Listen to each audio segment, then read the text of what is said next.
Harvest is almost here for Minnesota farmers, but those growing our state's biggest ag export, soybeans, are worried because the number one soybean buyer, China, is boycotting our crop due to the trade wars.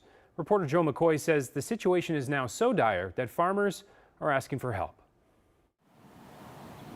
Being a soybean farmer in Minnesota can be hard enough with so much of your income reliant on weather. Generally speaking, this year has been pretty good for growing conditions. Mother Nature has been cooperating this year. What's really bringing a storm? The trade war between the U.S. and China. Tariffs may have worked years ago, but we have a global economy now. Tom Peterson is the commissioner of the Minnesota Department of Agriculture. He says soybean farmers are growing increasingly concerned as China has boycotted purchases of U.S. soybeans since late May, turning to South America for their cheaper crop. On a given year, 30% of our soybean crop can be exported, with China being our biggest buyer. When they're not buying, we got to look at those smaller buckets, whether that's Japan or South Korea, Colombia, and those other pieces. With China not buying, We do have some problems coming into harvest. soybean farmer Kyle Jory is not sure where he is going to store his soybeans once he harvests them in October. I typically store at the co-op.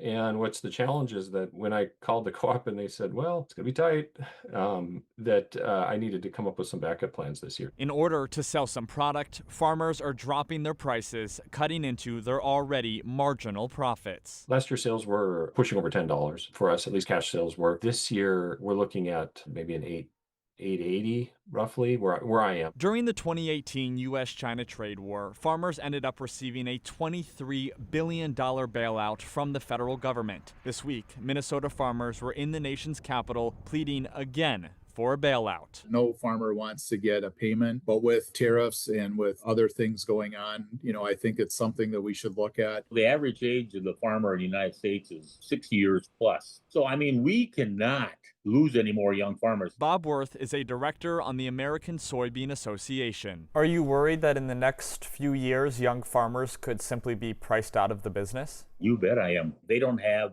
the net worth that the older farmers do or working capital, and it's making it extremely, extremely tough on them. Worth says on top of the trade war, the bad equation right now is simple. Prices on everything farmers buy is going up, while everything they sell is going down. Economically, agriculture is really suffering. Soybean farmers in Minnesota will begin harvesting in the next week or so.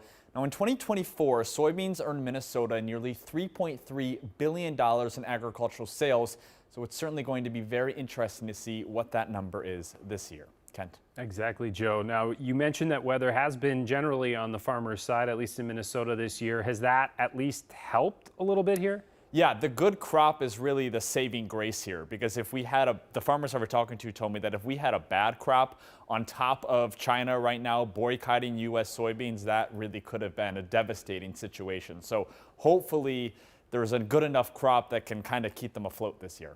All right, thanks, Joe.